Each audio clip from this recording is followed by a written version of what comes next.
needs to leave ashore the flag.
Just needs to leave ashore the flag.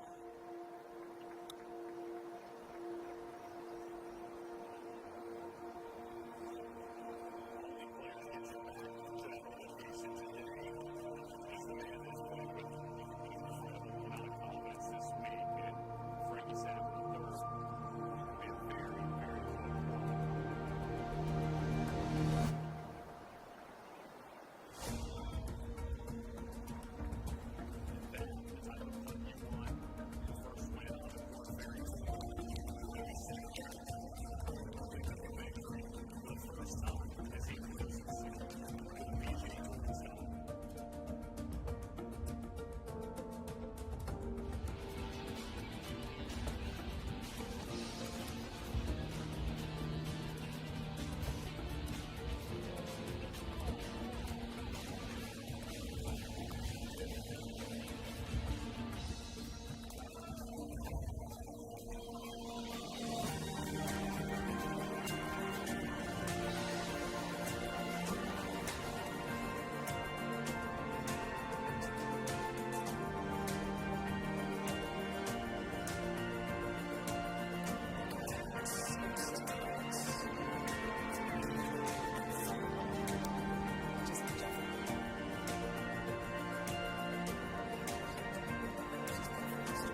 go. Welcome. Welcome to Church at the Red Door. My name is Chris Herman. I'm the Western Region Director for Links and an elder here at the church, and it is truly an honor to have all you folks here because we envisioned this kind of event as church members about 8 years ago when we started our church. And Links is a great organization, and Church at the Door, I want to thank you for everything you're doing here. We've got video staff, we've got online staff, and I want to say hello and thank you for the folks that are online for your attendance as well. We're streaming live right now. I want to tell you a little bit about Links tonight, and we're going to have a little warm-up here. We're going to have a little trivia question thing going on, and I'm going to give you a little bit of information about Links just in case you want to get into a fellowship. We have over 309 fellowships throughout the country. 150 of them are here in Southern California, and the rest are spread out in 2 different locations on the east and the central part of the United States. So that's over 309, and our goal now is to get to 1,000 fellowships in the next whatever God leads us to do. Links is a place where you come to a fellowship, you talk about things that are important in life, and the foundation of that is in the Bible, and you get to meet new friends, and you network together, and get to learn a lot about each other and share what's going on. So we always ask folks to just come. Some say, oh, well, you're a religious guy. I say, no. It's all about relationships. We think about relationships, and what we do is create relationships and ask you to just come, check it out, and don't worry. We don't take attendance. Just come. It'll be fun. It'll be fun for you. So we invite you in just as a personal invitation, and we think that there's probably one of the most influential organizations in the country and hopefully in the world over time to just get together over the great game of golf. Links is an acronym. Those 5 T's stand for LINKS. I have a response card. You've seen the response card on your chairs there. And on that response card are the tenets of the LINKS. It's love God and others, integrate Christ's reign and integrity into all of life, network friends together in Christ, kindle compassion for the poor and needy, and share Christ through the great game of golf. If you'll fill this out, there's a little donation box over there that you can fold it in and just drop it in the slide. We'd love to send you some more information about Links. So, not to carry on too long here, I want to get started with a little trivia. We're going to have some trivia slides start up here. And Pete, if you don't mind showing the first slide, I want everybody to stand up. If everybody's comfortable standing. If you're not standing, then you can just raise your hand. But what we're going to do is we're going to put these slides up, and you have to you're going to get a question like this: who's the current ranked number 1 in the world in men's golf? And you have to talk loud enough so that your neighbor hears you, and then we're going to show the answer, and if you're wrong, you sit down. It's kind of like dodgeball, and if you're a liar, remember, you're in a church, all right? So there's no fibbing here. So, and at the end, we've got prizes, and we'll see how this plays out. So, who is the currently ranked number 1 in the world in men's golf? Anybody miss that? If you did, you don't play golf. All right, good. Next, which major championship eluded Arnold Palmer? The answer is the PGA. Who didn't get the answer? Sit. Oh, Steve, sit. All right. This will test you. This will test you. I had to go on Google. Hey, by the way, your phones are off. No Googling. No Googling. Who's the second in consecutive cuts made on tour? Second. I heard a few right answers. Go ahead. Go ahead. Next answer. Answer is Byron. And what was his nickname? Byron. Good. Good. All right. Who's the lowest winning score at par for 72 holes? Are you sure? These guys have been watching golf. Okay. Next answer. Very good. All right. Bonus question. I'll give you an extra hat or something. What did he shoot? I don't even know the answer. Don't worry about it. Go ahead. Which amateur most recently went on the PGA Tour? Good. Okay. Next. Which player won 6 British Open championships? You got some good golf historians here. And the answer is Harry Varden. Oh. Brett Hurst is still standing. Woo. All right. They say those Palms guys really know golf. Okay, who was the last amateur to win in the U.S. Open? What was the answer? The answer is Bobby Jones. How many are standing still? 1, 2, 3, 4. Anybody in the back? Anybody in the back? We have 4 still standing. 4. 5. I got you 2, 3, 4. Okay. Which major did Jordan Spieth not win in 2015? The answer is the Open. Ooh. No winners? All right, you guys who got the last question, stand up. Stand up. Stand up. Okay, you only missed one. I think we have one more question. Who finished second in the 2023 American Express? Good. Okay. Answer?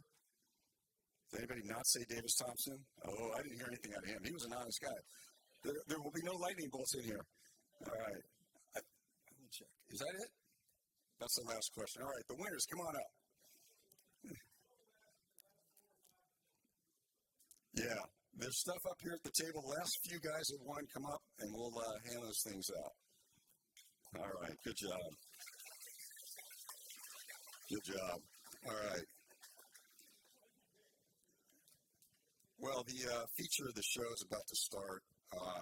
You've got some really great young players.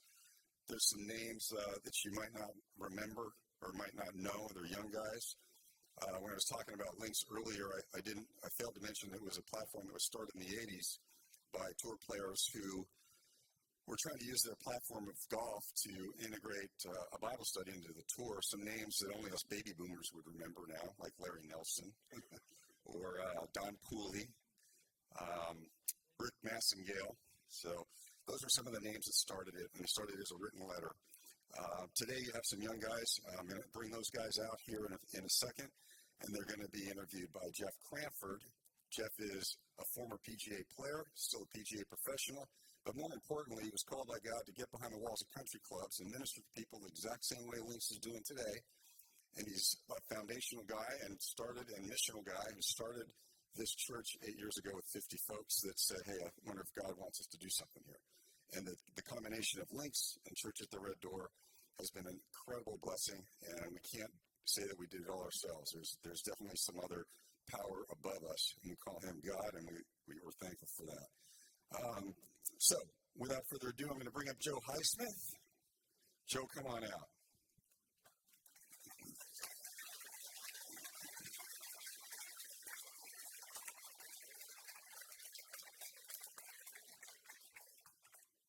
We'll learn a little bit about Joe. I've known Joe for a few years. He's a member at the Palms and attends our church here. His mom and his dad are just great people. Sam Stevens is our next guest.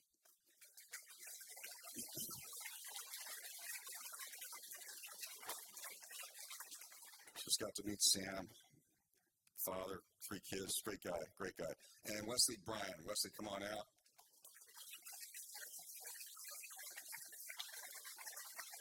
Wesley, thanks for being here. Wesley's got some great story. Jeff will bring some of that out. And last but not least, our pastor pro, Bible guy, and great interviewer, also on the board of the Israel College of the Bible, amongst many other things, a multitasker, Jeff Cranford.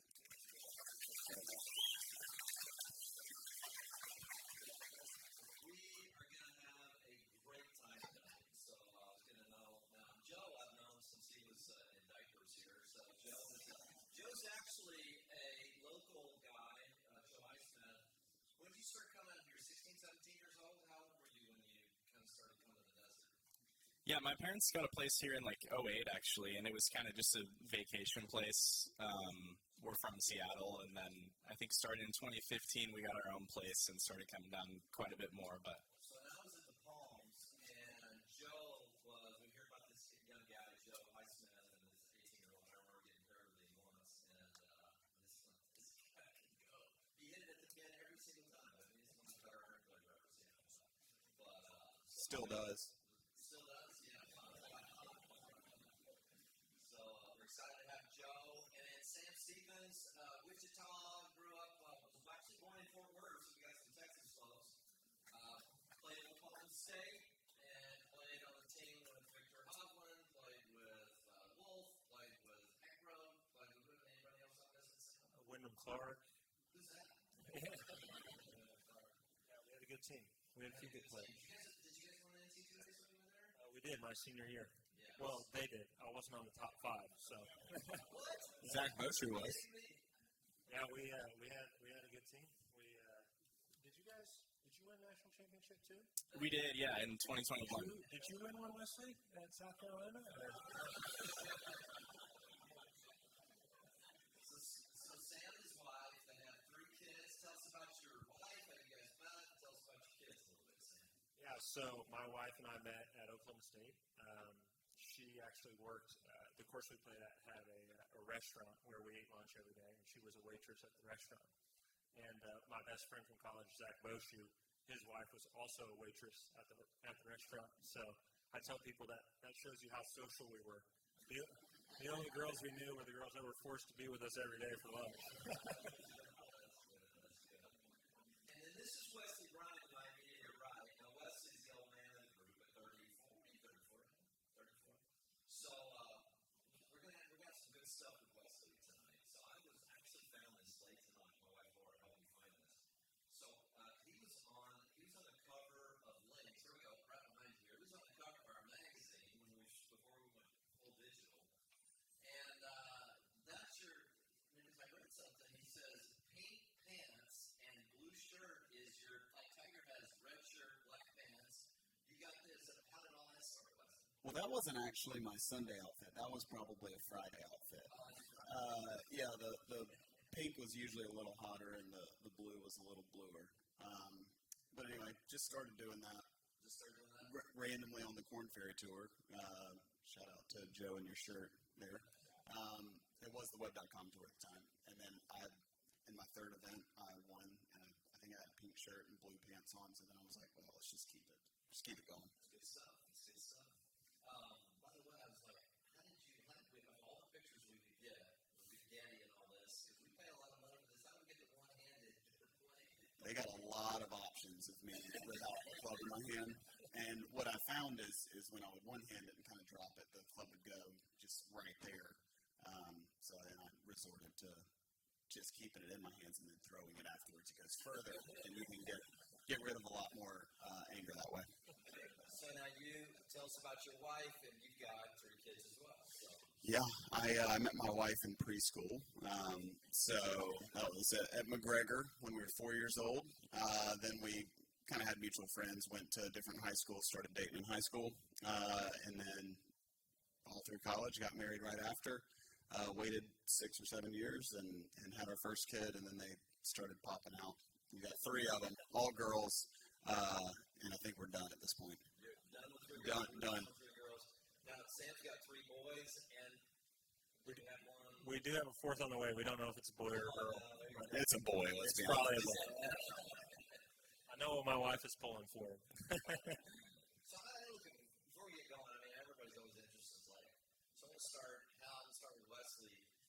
You got introduced to golf. Your dad was kind of a makeshift. I would say makeshift. I don't want to assume anything, but he came up with 10 acres in the backyard or something and built a little wedge range of sorts. Tell us about that. Yeah. So when I was real little, he was a PGA professional as well, and so he taught lessons, and we just kind of followed him to work, kind of against his will most of the time. We just kind of tag along, my brother and I, and then as it progressed, we got a little bit better. He decided to kind of put all of his eggs in our basket, so to speak.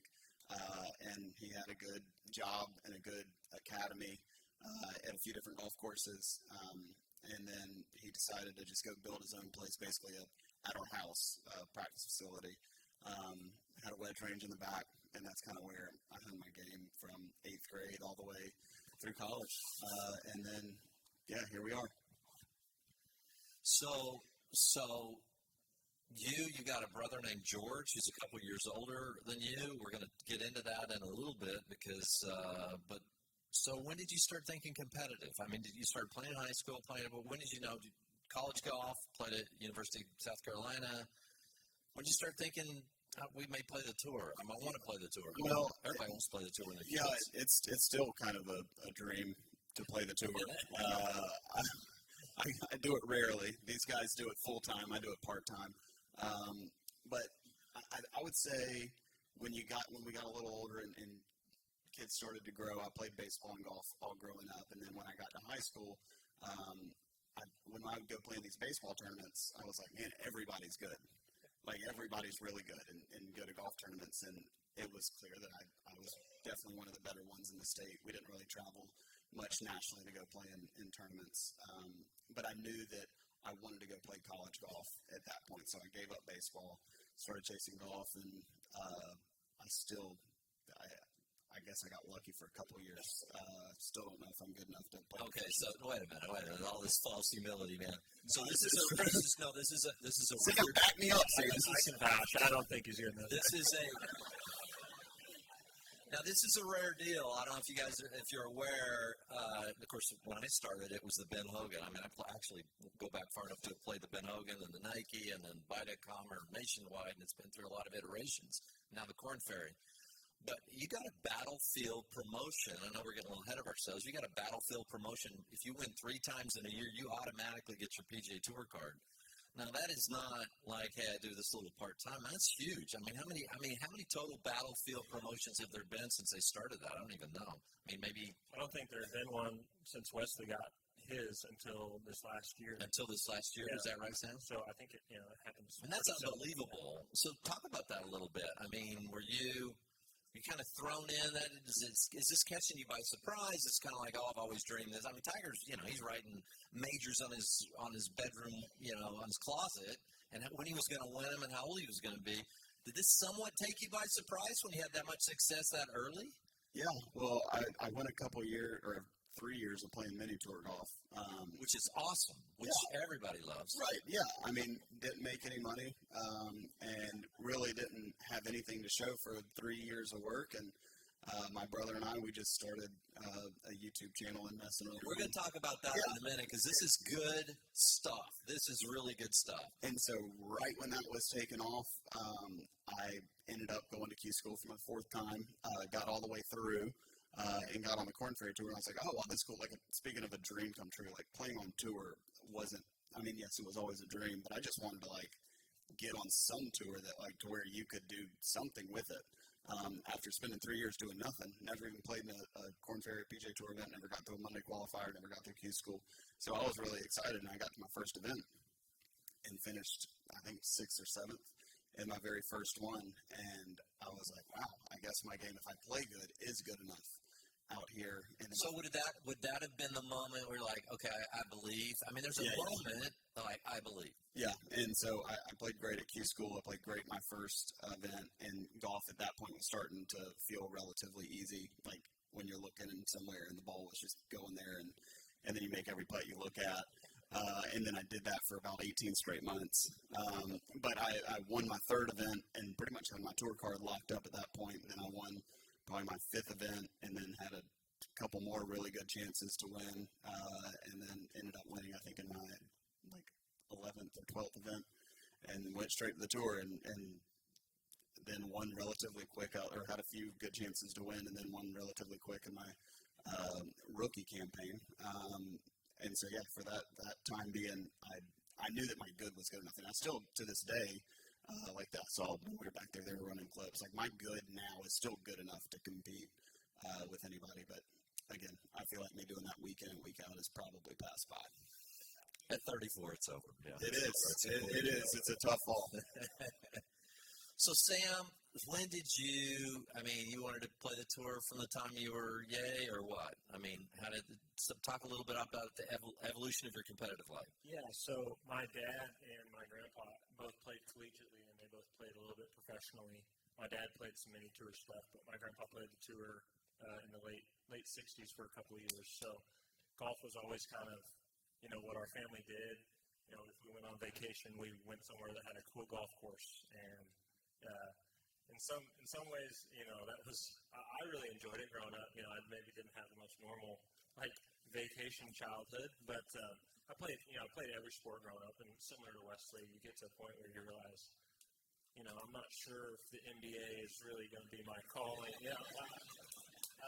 But yeah, I mean, I would say that golf was always my favorite sport, and my dad would always pick me up from school, and we'd just head to the golf course. He was always loving to hit balls, and I think it was an excuse for him to get off work a couple hours early and go practice. And so I would say by the time I was 6 or 7, I was like, I want to be a golfer. Tour, that's right. That's right. I don't know if I thought I was going to the tour, but I was making putts to win majors every single day. That's one to go to the tour. That's what that is. That's what that is. But just as I kind of progressed and got into high school and stuff, again, similar with Wesley, I figured golf was my best option for college, and just. But you're killing it in high school to get to go to OSU. I mean, OSU doesn't just recruit anybody, right? So talk about that a little bit. Success you had in high school, and then how'd you get to OSU?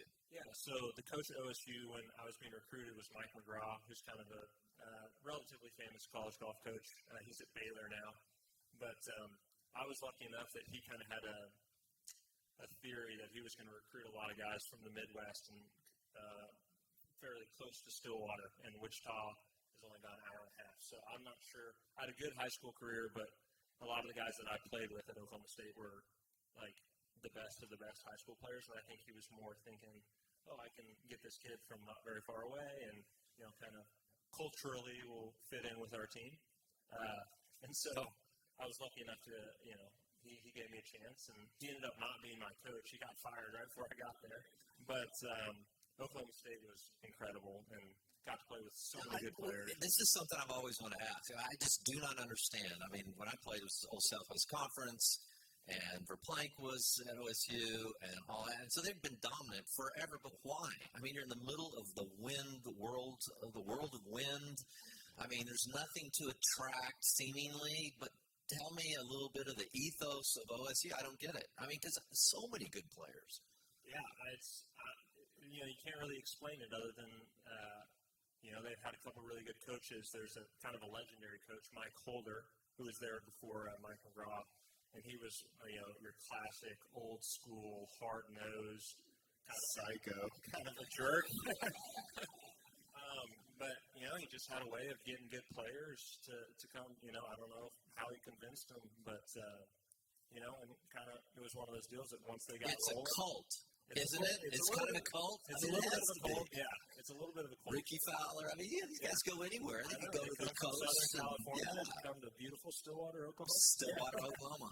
But no, it's a really cool thing to be a part of, and we have a big kind of fundraiser pro-am, and all the guys come back every year, and it's a really it's kind of I guess maybe a fraternity is not quite the right word, but I think that's probably a very good word, right? But it's cool to kind of to be a part of that, and the old guys kind of pour into you, and a lot of the guys that are playing out on tours, when I was in school, Ricky Fowler, Morgan Hoffman, whoever it was, would come back, Peter Uline, and just kind of build into the next generation of Oklahoma State guys, and we were lucky to have that. Well, and that's also giving you, we'll get back to this, it's like with Wesley, is that at what point, I remember interviewing Tom Lehman one time, and he said the point that I believed, he said it was the last 72nd hole of Q School, I had to hit a cut, and Tom Lehman cannot hit a cut. I mean, he can hit a cut, but I mean, he hits a draw typically, and he's, in his mind, hitting a cut into this right pin, right here in the desert. It was the last round, and he pulled his shot off and made birdie and still missed his card by one, but thought that that's what it was. And he said that was the moment that I believed. And so I would think going to a place like OSU, you're like, well, I can play with those guys. I mean, being around guys that are dominating and doing, and that kind of program, is going to build in you belief if you feel like you can play with those guys. Would that be right? Yeah, definitely. And I think, it's like this in anything in life. But if you surround yourself with people that are super motivated and, maybe they're even particularly gifted at what they do, it's easy to kind of maybe not cling to their coattails, so to speak, but like you kind of say, okay, like I played with Victor Hovland, and he was a lot better than me in college. But I was like, I can strive to be like him. And he's a good role model from a golf perspective of, what I need to do to be better. And so, yeah, and like you said, having Ricky Fowler come back, all these guys, was, a huge motivational piece.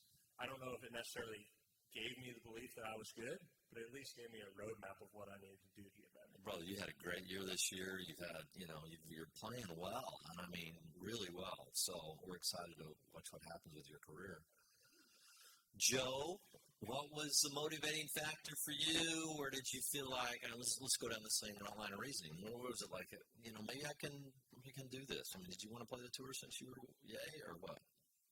I think so. I mean, we grew up as a golf family for sure, and so we played. My parents both played. My brother and I started at a fairly young age, and I mean, that was always the dream. Like, we would watch golf a lot, and obviously always wanted to play professionally, and I don't know if I would say there was necessarily an exact turning point, but I felt like maybe once I started to have a little bit of success in, like, AJGAs more nationally when I was in high school, then I felt like I could, be good enough to play at a good school. And then as college went on, I had a handful of success to where I felt like I was certainly not one of the best Sams in the world, but relatively close, and felt like,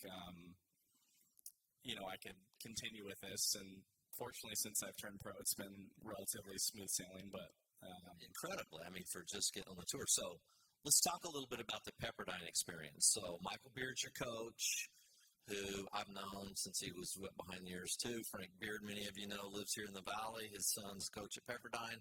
How did you decide to go to Pepperdine? And then talk about the transition from, Pepperdine's had some good teams, but then to win in the NC2As a couple of years ago. Talk a little bit about how you decided. Thagala obviously is making a big splash now. Obviously had some good players at Pepperdine, but how did you decide to go there? And then talk a little bit about the transition, the team, and a little bit of.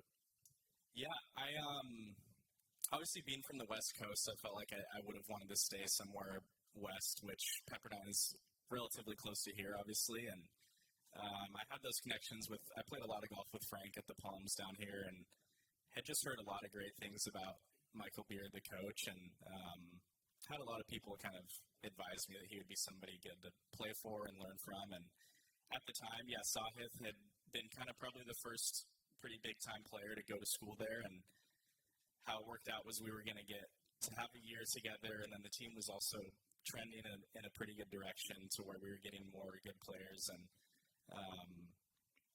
it ended up working out great. I mean, after me, there were more really good guys to come in. William Mao just got his card. He was on our team. And I think of the 10 or 11 guys that we had, there's 7 or 8 of them have some sort of status, whether it's America's. That's crazy. That is crazy. No, that's crazy. Tour, yeah. So we kind of just developed a culture of really good players, and we all fed off each other, I feel like. And, as a result of that, I don't think we were the best team or should have necessarily won that NCAA championship, but we all kind of timed it up. Okay, so I want to talk about this because I've been wanting to do this publicly for a long time because you need some praise on this. One of the best shots I have ever witnessed, television or otherwise, and I mean we all see the Tiger shots, and there's a long clips of Tiger and his stuff and Nicklaus and the one iron and that. But I will tell you that the shots you had at the bottom, because it's down to the wire. It's match play, of course. Since how they transitioned, it wasn't that way when we were there. But so last hole, you guys are in Arizona. You're at Greyhawk. And I was like, anything but that right bunker. And he hits it in the right bunker. And for a guy who kind of sculls it into the lip of most fairway bunkers these days, that's kind of how I play. But you kind of hit it under that lip. It's all carryover water. You have to win your match. I mean, this is down to it. And it's covered television, and I'm sweating. I'm like, what is coming out of my head here? And I still cannot believe you even tried. Most guys would have wedged it out, and Joe hits the shot with a 6 or 7 iron, I can't remember, and turns it in. He's a left-hander, turns it in, across the water, and hits it. I mean, just to get it within 50 yards of the green, he hits it about 15 feet from the hole, and they win the NC2As. Because of that shot, it's still one of the greatest shots. I want you to, now that I've set you up on this, talk a little bit about how in the world that to me was more impressive than Tigers in Canada with Grant Wade and all that, hitting that shot 215, and they still talk. He didn't even hit the green. NC2As, talk about that shot. Did you ever think about hitting a wedge out? Talk about that a little bit. Yeah, I don't want to downplay it too much because it was a good shot, but it wasn't that Do not good. downplay that. In my mind, that is the greatest shot I've ever seen. No, it was great. But, yeah, the cool part was we were playing against Oklahoma State, who was a much I didn't even know that, actually. a much better team than we were for sure. And I was playing against a guy named Amin Gupta, and we had a great match, and we were all square on the last hole, and he hit it in the fairway and then on the green to like 20 feet. And I think I was one up at the time. And you guys needed this half point. I mean, this was a big deal. So we were tied. How it was going to turn out most likely was that this would have been the determining match, and I didn't know that at the time, obviously. But as it turned out, I think Mike Holder was up there watching, and he said as soon as Amin hit it on the green, he was like, "Oh, we got this one in the bag." In terms of going into a playoff, because I was relatively close to the lip, and I mean, when you're playing well like that, I feel like I wasn't really feeling too many nerves, and I had a good lie in the bunker, and the lip wasn't as much of an issue as it looked like it was on TV, but That's not true. That's not true. I did hit a great shot, and then fortunately didn't have to make the putt, and I legged it down there to win the match. But that was in the semis to get us through to. And how many matches did you lose in the NC2As that year? I won all 3 of them. He won all of his matches. I mean, that's a big deal. I mean, that is a big deal. Was that a sense of belief for you winning NC2As? Was that kind of next level stuff for you to believe even what you did in your rookie year this year? Yeah, I think so for sure. At that point, that was kind of the first year maybe when I was in college that I started to kind of elevate my game to a different level than it was the first couple of years. And that point specifically, obviously the NCAA tournament in and of itself is more about the team, where it's like everyone has to play well for you to win that. Obviously, I didn't win or even have a chance individually, but not obviously. Well, maybe it didn't happen, but not obviously. Yeah, I did have a good college career, but that was a turning point, though. I feel like where there was a lot of high pressure moments where I felt like I performed under them, and so Coach Beard followed you around almost exclusively in NC2As. Was there a reason for that? Did you want him to? Did you ask him to? Talk a little bit about that. I've never actually asked you that question. Yeah, he would typically walk with me in most tournaments, and he was really helpful. I feel like he and also Frank, his dad, I mean, starting with Frank, have kind of a old-timer's perspective on just how to play the game, and that was something that I didn't really know much about going into school, and I felt like Coach really helped me a lot with just kind of like generally the mental side of the game and getting just like clear pictures and being committed to what you're doing and seeing shots versus, like feeling a swing feel or something like that. And when he was with me, I feel like he could relate to a lot of the stuff that I would struggle with, whether it's like fear of failure, just worried about hitting out of bounds or all the kind of typical golf stuff. And he was really good about just getting me clear on like, let's just focus on what we're trying to do. And I felt like he kind of played the caddy role, which was nice because you don't have caddies in college. And so he walked with me, I think, every single hole that whole week and kind of kept me in check. And so now I know so I played a number of times with Joe, but I know that you're you're a feel guy. You like to feel shots and feel, not get too technical. You've gone a little bit more down a technical role over the last bit. You still try to stay in the feel world, or are you more of the technician? I would say certainly more on the feel side, but like we talked about, we played golf recently, and Jeff was asking about my rookie year, and most of the year I had kind of tried to go down that same route of being really feel like visual oriented, and but I just wasn't swinging it well at all. I feel like stuff was just off technically, and then kind of towards the end of the year, I cleaned up a few things with my mechanics and played definitely the best golf that I've probably ever played. So let me, because you won't. I mean, these guys are all humble guys, but the last 6 events, I mean, Joe's outside the top 125, and I want to talk about this, make sure we talk about this, what's going to happen next year from going to 125 exempt to 100. That's a big shift in the PGA Tour. So it was some pressure, I think, this year to try to, get that top 125, and you're pretty much kind of out of it with 6 events to go. With 6 events to go at the end of the season, he had 5 top 20s in his last 6 tournaments. That's a big deal. Congratulations, brother. That is really awesome. In your rookie campaign, so that's a big deal. So, Sam, are you a technician? Are you field guy? I mean, everybody wants to be a field guy, but do you get into the details and get into quadrant C positions, blah, blah, blah? I would say I try to have a healthy mix. I definitely, in college, I was more field oriented, and it wasn't working very well for me. So I think over the last 4 or 5 years, I've gotten a little more, like I'll take a video of my swing, or I might have someone or my caddy, look at it and tell me what he thinks. Do you have somebody you've been working with over the last 4 or 5 years? I've worked with my dad and my grandpa pretty much exclusively the first 25 years of my life, but the last 18 months, I've started working with a guy named Joe Mayo. Sure. He's out of where is he? Nashville. Well, he was in Las Vegas. Now he's in Nashville. You're using that term loosely. You see him about once every 3 to 6 months. I shoot him a text. So you're a field guy, pretty much. Yeah, If you're seeing your guy one every 3-6 months. He's a grinder, though. There's nobody that works harder on the PGA Tour than Sam Stevens. I will take that to the bank. Yeah, I mean, if you hit enough balls, you'll find something, right? It's kind of my theory. But I will tell you, you make percentage of making cuts is high, crazy high. What do you attribute that to? Grinding, or is it just? I do make a lot of cuts. I do. And it's nice. I'm always on the cut line, which is stressful. It's the reason I don't have a whole lot of hair. But I think that again in college, I kind of alluded to it. I wasn't the best player on my team. I was always kind of struggling to make the top 5, and it's kind of a similar feeling to being on the cut line. So, kind of the last 10 years of my golfing career has just been, grinding it out. So I feel like I'm pretty good mentally when I get into those tougher situations.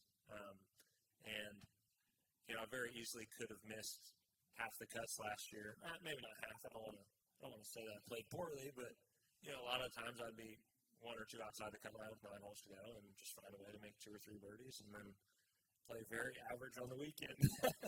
Get her done, though. Get her done. Yeah. It's a big deal. I mean, making cuts is a big deal. I mean, psychologically and otherwise. Yeah. I mean, it's hard. There's something to be said about just, even when you don't have your best stuff, just trying to find a way to get it in the hole. Your not so best stuff is still substantially better than most. I appreciate that, Wesley. So now, Wes, I really want to get into this because we got a video clip we're going to pull up here. But so you're playing the mini tours. It's a struggle. I mean, mini tours, even if you're winning, it's a struggle. It's a grind. Even if you win, sometimes you win a few $1,000s. You don't even make expenses. It's brutal life. And you're trying to get out there, and you and your brother, maybe predicated on something called, I don't know if you've seen, there's a 30 for 30 deal on Dude Perfect. Dude Perfect was these guys, if you've ever seen it, these collegiate guys that start going out and they're trying to, shoot a basketball from up in the rafters of somewhere, and they'll do it 10,000 times until they do it. They actually made a shot off the stratosphere in Vegas. It took them several days, and wind, and the ball was moving, and so out of that, you and your brother have this kind of zany idea. Well, let's pull that video, and then we'll let Wes try to describe it. There it is.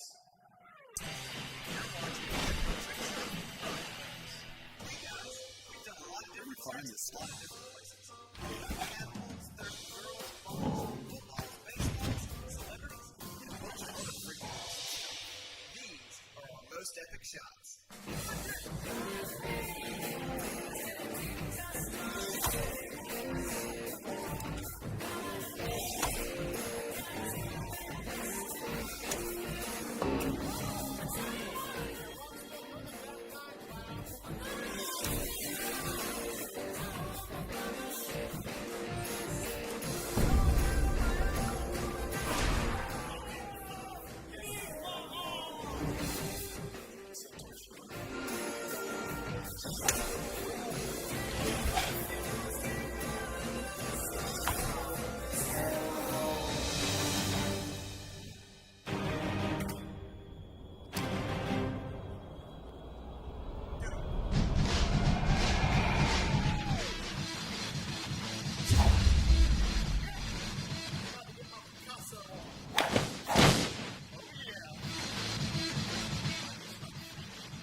channel. And if you want more of our trick shot videos, check out our YouTube channel at Brian Rosenthal.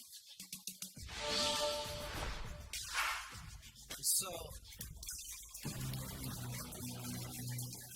You had to dig real deep to find that. so you got, wait a minute, you playing the mini tours, and all of a sudden you're making bank doing this. I mean, you guys are getting millions of views. And talk a little bit about that transition, and you're still doing some of this stuff. Talk about it. Yeah, so we started doing the trick shot stuff because we were broke and bored. There's no other way around it. Anyway, yeah, so it led to... Broken board can take you to some weird places. It does. It takes you some really dark places. And again, it's funny that you brought that one up. That is still to this day the worst deal we ever signed with Golf Digest. Oh, is it really? Yes. The worst deal? Your sponsors, you guys had some amazing sponsors. Yeah, so that was when we were first getting, they 100% took advantage of us. And we had 20-hour work days for like a whole week. And I think they paid us $5,000 and again, but at the time, I mean, I thought we were, it's like 1 in 3 mini tours. Oh, I know, exactly. I was like, all expenses paid, and I'm going to make like $2,000 for a week. That's like the best week ever. And so, anyway, that was very early on, and then we kind of progressed. We got to a really good spot. We were signing a lot of like content deals, and a lot of brands were wanting us to do ridiculous things, and it was fun. And then right when that thing was we had a really nice trajectory going, and then I got on the Corn Fair tour, like I mentioned earlier, and that kind of threw a wrench in that dream because this was George's way out. So George had like completely gone broke. He was done. Your brother. Yep. And so he was kind of like, well, what do I do now? So he went back to playing. He got on Latin America and Canada and had marginal to no success over the next couple of years while I was doing my thing. And then, again, I feel like the Lord and His providence, like during that time, I started having kids, started having surgeries, and my golf game absolutely tanked. And so now, okay, let's talk about the surgeries because we were talking about it backstage here a little bit. So you have a shoulder surgery, you've got young kids, you're out for a year.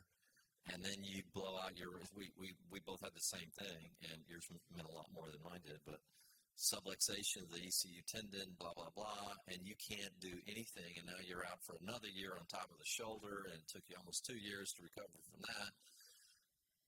Where's, you just mentioned your faith. Where's the Lord in this? Or do you look back now and go, how do you view that time? Yeah, looking back at it, it's very easy, like I said, to see His sovereignty through it all. What do you mean by that? You talk about, there's a lot of people here maybe don't be around the faith world, but talk about God's sovereignty. It's constant. It never changes. His goodness, it doesn't matter based on our circumstances. And so even though like I'm going through the absolute valley in my career, that was like some of the sweetest time for professional golfers. It might be news to you guys, but we travel a lot and we don't spend a lot of time at home. And so having that like forced time at home was amazing. And the first time really in my life that I got any of that. And again, so seeing like how it all played out and where the YouTube stuff is at now, I don't know if I've joked yet about it because I usually do joke about the PGA Tour being my part-time job. YouTube is my full-time job, and that's been some of the most rewarding time for me in the whole game of golf. I now get to choose when I go, where I go, who I do it with, and so the PGA Tour they give you a schedule, they give you pairings, they tell you if you're good enough or not good enough, they cut you if you don't play well. I can shoot 75 on my YouTube channel and I can go back out and play the next day. It's amazing. But you could have never, in your wildest imagination, crafted a life that gave you that kind of flexibility, be with your family. Right. So there's a gratitude in that. Oh yeah, absolutely. And again, like if our time here on earth is whatever golf related, for me to have this platform to I don't know, use it to speak the name of Jesus, to tell people about how amazing golf is or how beautiful golf courses are, whatever it is, whatever the platform given to me through the game of golf is, I feel like the opportunity on YouTube is the same, if not even greater than my platform tour. Absolutely. How many total views have you got? I mean, do you have a rough estimate? Well, I actually have an exact number because my brother-in-law texted me last week. He said our YouTube channel, we crossed over 75 million last week. 75 million views. 75 million views. I know, it's pretty good. Y'all can clap. Yeah, that's great. And your dad was only 15 million of those. Is that right? Yeah, no, he's made his rounds for sure on YouTube. That's good. That's good. As he too. That's great. That's great. So Sam, young family, traveling. It was your second year this year, so this is just start launching out on your third year on tour. Challenges with that? Does the family get to travel with you some? Are they out some? Not? Are they out full time? Talk a little bit about that and tour life, and I know your faith is huge for you. I mean, it's kind of what drives you, right? Yeah. I would say as far as my family and getting to travel, they come out. Maybe one in every 3 or 4 events. And so that's over the course of the season. We're playing 25, 30 events. So maybe 20 weeks out of the year I don't get to see them, which is hard. And I think that, my wife is amazing. And the Lord, when we first started dating, I kind of had this idea that I was going to be like the perfect husband and the perfect father. I'm not sure why I had that idea, but that was kind of the thought I had in my head. And my wife she's been a true blessing from the Lord. And just her maturity and her ability to handle what I do for a living and to kind of take on some responsibility that she probably shouldn't have to take on since I'm gone so much is just the Lord brought her into my life. And it's obvious to me that He brought her into my life to humble me and to make me realize that I don't have it all figured out, and she can do it in a very gracious way. So it's amazing how that works. Yeah, no kidding. So just being on the road is hard, and the nice thing, and it sounds like you guys have a great community through Links. Where there's an organization that you guys are closely affiliated with, College Golf Fellowship, and they've kind of big time, they've kind of come out onto the PGA Tour over the last 10, 15 years, and we have great community out here. So, getting to know guys like Wesley, who maybe you wouldn't otherwise, maybe I would never know Wesley if it weren't through the Bible studies, or, you might get lucky and play a practice round with them, but there's so many guys, everyone's doing their own thing. And I might get lucky and play one with you these days. Wesley doesn't even play practice round, he just shows up. Now, does it feel, I'll ask Wesley this because these guys are newer to the tour. Does it feel more disjointed, like people kind of have their deal and they fly in and they've got their NetJets deal and they fly out? Does it feel more communal or less than it used to be, Wesley? Did you tell him that this question was for me? Because he knows that I'm going to go in and talk about how selfish and ridiculous and entitled 90% of the people out here are, and they're not that much fun to hang out with. And how it's pretty miserable, and I wish people out here would have more fun and be friendlier. But did you want me to say all those things or not? No, I don't want you to go down that road. Okay, I really don't want you to go down that road. You just ask somebody. It's challenging. No, it's super challenging. I am nobody, 0-0. But I played a couple of events in Europe, and it felt like they all kind of traveled together. They kind of had dinner together. And I would come back here on the Nike tour and go, it just seemed it was more pompous on the Nike tour than it was in Europe.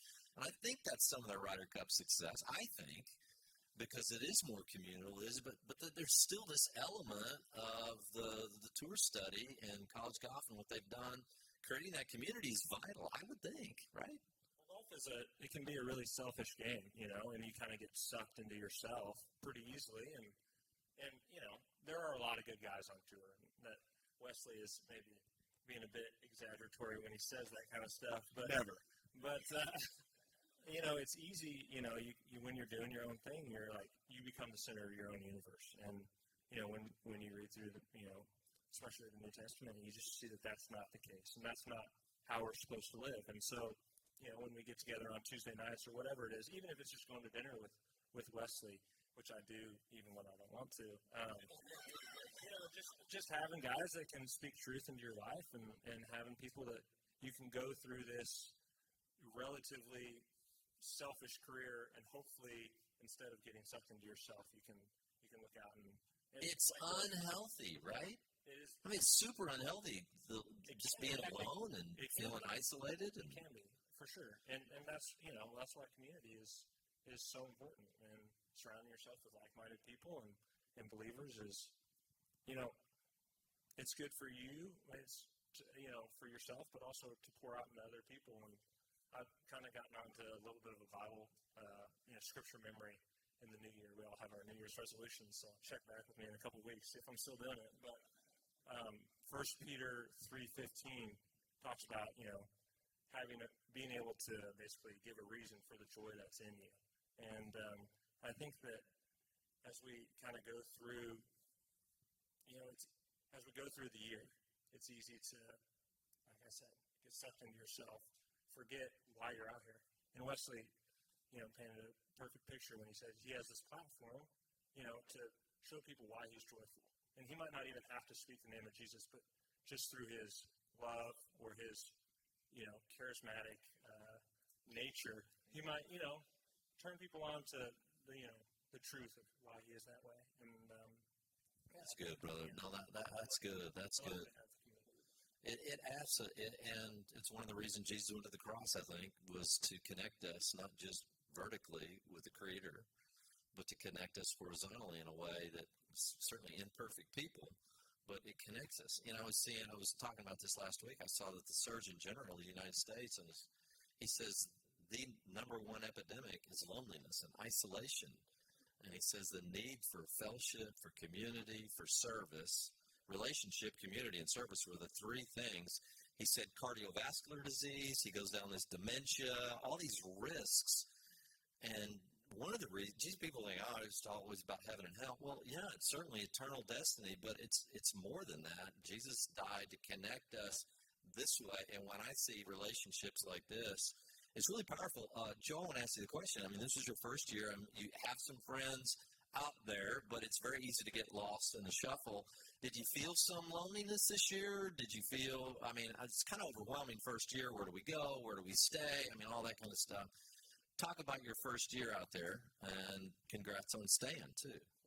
Thank you. Yeah, I think that's true for sure. I feel like the Corn Ferry Tour last year certainly had a little bit more community where I feel like I made a lot of pretty good buddies out there, and just generally I would stay with guys or stay with caddies, and felt like I maybe had more friends out there. And then it seems like it's a little bit more business on the PGA Tour, and not that guys necessarily aren't friendly, but I just think everyone is kind of focused on themselves, and that's just kind of the nature of how it is. And a lot of guys obviously travel with their families or significant others, and I've spent a lot of time just by myself in a hotel room with nothing to do and just kind of gotten used to that. And it is pretty lonely, but that's just kind of part of the deal. But it's great that they obviously have the fellowship group with the Tuesday Bible studies. And I've gotten to know a lot of really good people in my time so far being out here. And it really has been great. Obviously, I think it is just kind of a lonely profession, but yeah, everybody's kind of used to it. Well, since Joe comes to Church of the Red Door, I'm kind of your pastor, so you got to kind of look at me, your pastor. So I'm encouraging you to hang around these guys. Hang around these guys as much as you can. So, it's funny. This is, again, I pulled this up a minute ago, but I was reading this article from 2018 talking about your win. Talk about that win coming down the stretch. Were you in the moment? Were you terrified? Talk about your win. It was at Harbortown, the Heritage Rec. Talk about that a little bit. Yeah. So luckily, I had been in that type of moment a lot over the previous 12 months or so. Had the lead or right up next to the lead, playing the last few holes probably a dozen times, or probably 10 times up to that point. So I was definitely prepared for the moment. Now, again, it being if y'all are not aware, I'm from South Carolina. This was at Harbortown in South Carolina, in a place that I had grown up, like, vacationing at. Our good family friends had a condo literally right next door to the clubhouse, and we would sneak on that place all summer long. Got ran off the place multiple times. And so it was the first PGA Tour stop that when I got there on Monday, I didn't feel like I needed to learn a golf course. And Joe, you probably fought that all year. Like as soon as you get there, it's overwhelming because you're going to try and learn a golf course for the first time and you're competing against guys that have been doing it for 15, 20 years, going back to the same golf course over and over and over again. So you're starting from behind. But that was one where I felt like I played that golf course just as much as anybody that's been on the tour for 20 plus years. And so when I found myself in the moment, the last few holes, like I'll look up and see a leaderboard. And when I made the turn, I was maybe like 1 or 2 shots back. And then the next board, I think I made 1 birdie and saw that I was like tied for the lead. And I was like, man, nobody's making any birdies out here today. I know it's a tough golf course and the wind's blowing a little bit. And then I birdied 16 or 15 par 5. And so I stepped on 16 and saw that I had a 1-shot lead. And then I just, again, what was locked in on what I needed to do. I knew if I, at that point, with all the people that were on the golf course and the holes that they have left, I was like, if I make 1 birdie, worst case scenario, playoff, more than likely win, like 90% chance. If I par the last 3, I'm thinking like more than likely I'm going to be in a playoff. And so I was basically just playing the last 3 holes, trying to make par on all of them. And again, it worked out great. Nobody made any birdies. And I'll tell you what, Joe. The definition of getting it to the house. Yes. Oh, absolutely. And if you get to 18 tee box and you have a 1-shot lead, that is the most amazing tee shot to have when you're a terrible driver of the golf ball. But you're not. You're a good driver of the golf ball. The fairway at number 18 at Harbortown is like a 90. I think it's 94 yards wide from left to right at the range where I would hit my driver. So that was pretty nice to know that I could not miss that fairway even if I wanted to. And then, again, hit a good second shot. Yeah, that's not an easy second shot, though. No, it wasn't. But it was just an 8-iron. I had the wind off the right and the hazards left. So I play a relatively neutral, straight ball flight. Oh, quick question. Being from that part of the world, are you thinking, does it ever enter your mind, this gets me into the Masters? Oh, yeah. Absolutely. Because I was thinking this whole back that was the week before. Yes, the Masters. Which means you get the whole year exempt and knowing you get a whole year knowing the Masters is coming, right? Yeah, so actually leading up to that Masters, I was close to getting in the top 50 in the world to get into the Masters. I think it was like 2 weeks before. I had a chance to win at Riv and had a chance to win in Honda. And I think that was the cutoff for the top 50. I just missed it, but redemption. So then I had to wait 51 weeks to play in the Masters. And in that 51 weeks, I got the full-blown driver yips, couldn't break 90 on my home track, and had to take 5 weeks off before I played the Masters because I was like, there's just simply no way I can go out on a golf course.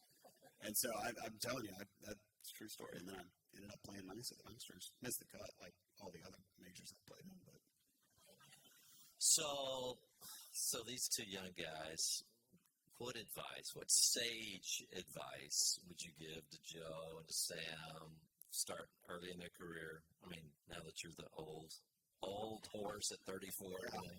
Well, I can't speak to Joe. We got paired together in Detroit. Is that the only time we played together? I played real good in Detroit until the last couple. Was it you that brought me down? I don't have any advice for Sam. Sam, he's going to keep grinding. I'm telling you, this guy is going to be a top 15, 20 player in the world. You pretty much guarantee it over the next 3 or 4 years. I truly believe that, Joe. I would just try and work as hard as Sam. And it's an impossible road to climb. You're not going to get there because your hands and your body are going to fall apart if you hit as many balls as he does.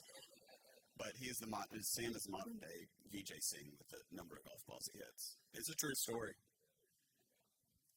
So as we kind of wind this down, obviously, this is not a bait and switch. We're at a church, right? So you say, well, why would you bring these guys together? It's a great evening. We talk about golf. We didn't talk about as much golf swing. Don't have a whole lot of technicians up here.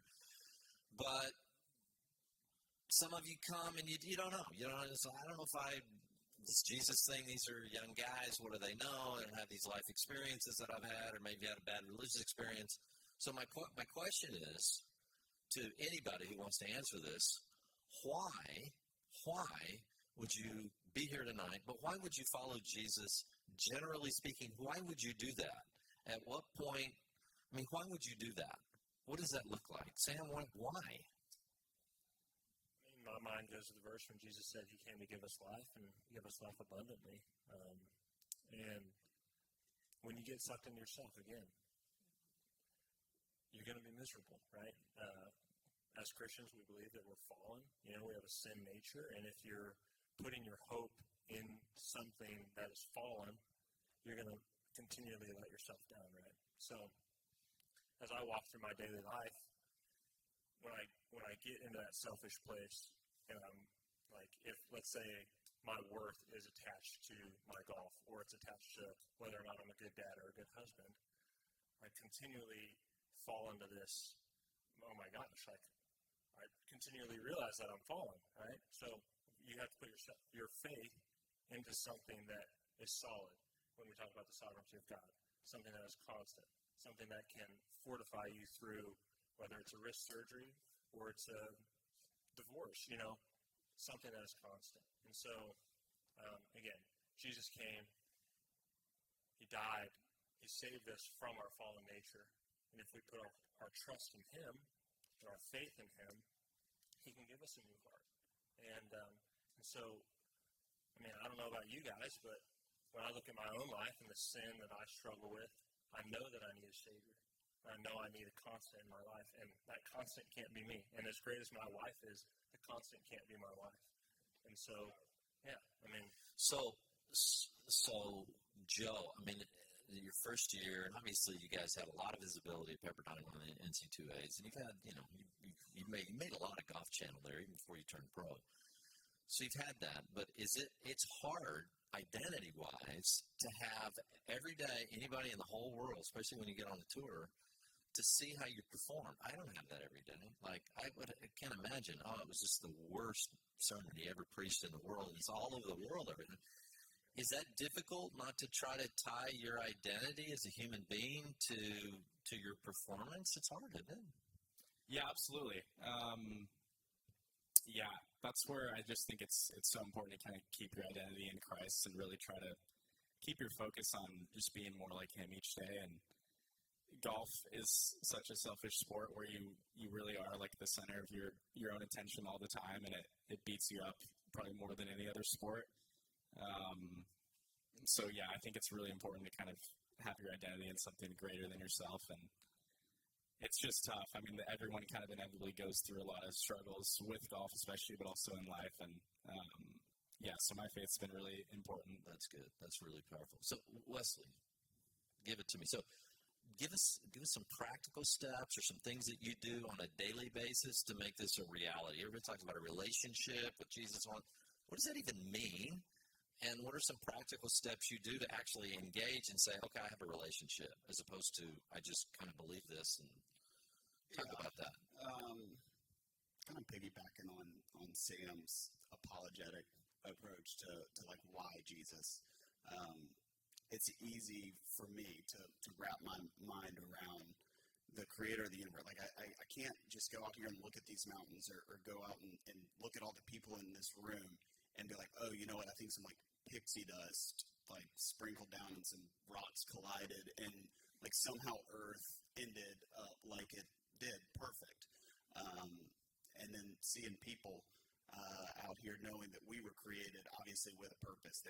So if there is a creator, I'm just going to believe that it's God, like it's or something like God.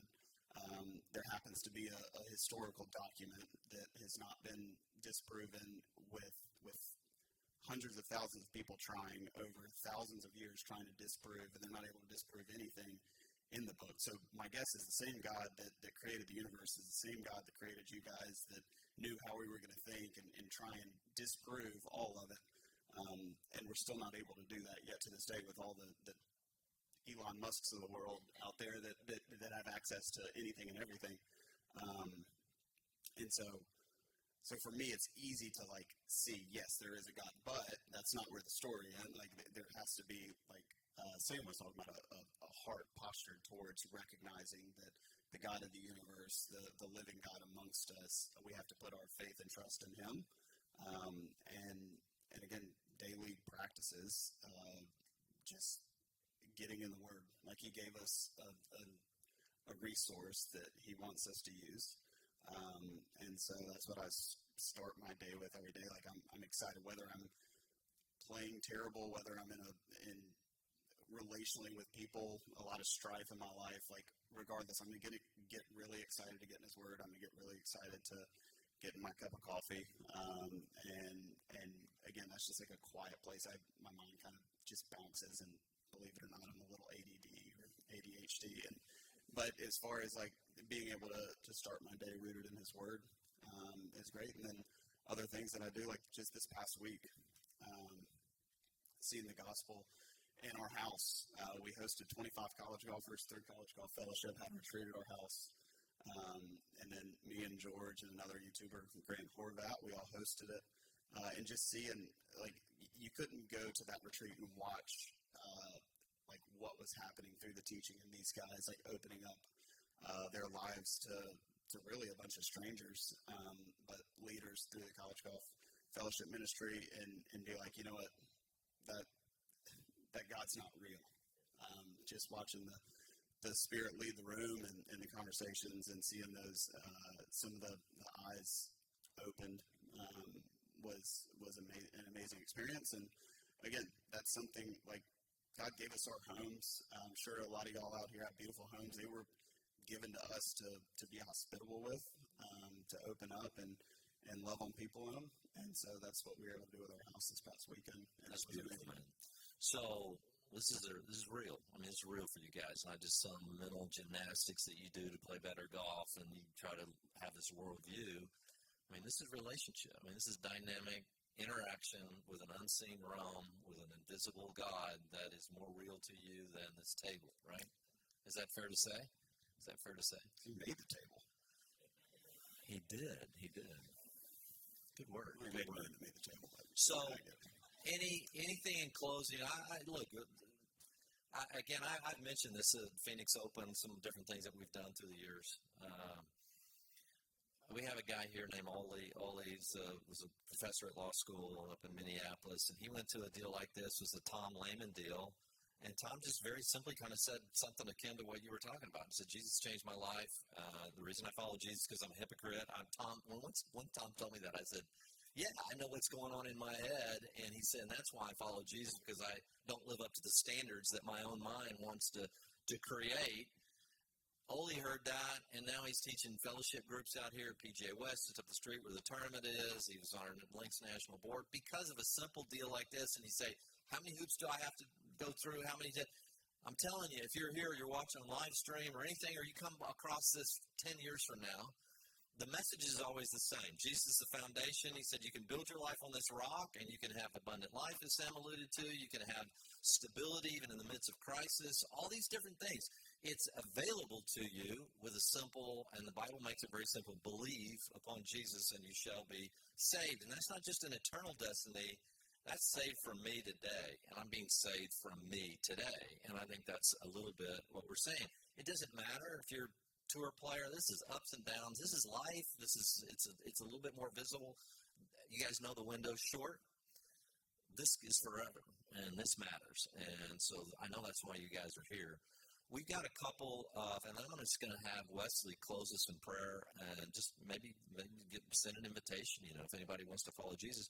We have a few things on your seats. If you've never did this, you want some kind of follow-up from somebody that will, we do have a bunch of Amway salesmen in our church that are going to call you. Don't do that. If you just want some follow-up or you want a little bit more information, fill that thing out, give it to us. If not, I hope you had a great evening. And I'd just like for you to, Wesley, just close us and maybe just invite somebody to say a simple prayer. So. All right. Father God, Lord, you are good. You are constant. You do not change. And you're worthy of all of our praise. You're worthy of all of our hope. And Lord, I know we're up here doing this golf and chat and faith talk, but Lord, I do feel like there was a good presentation of the gospel. And if there's anybody wrestling with that in this room. Lord, I pray that you would move. I pray that there would be an action step taken. Find someone to talk to. And Lord, we beg that for the ones that are even saved in this room, that you continue to stir up inside of us. Lord, I pray that we would not get complacent, that we would seek after you every day, that we would desire to know you better on a daily basis until you call us home. Or you come back, whichever happens first. Lord, we're good with either. Lord, we love you. We thank you this time that we got to spend together. We pray all this in Jesus' name. Amen. Would you put your hands together for these men that took time out of their lives? Yes.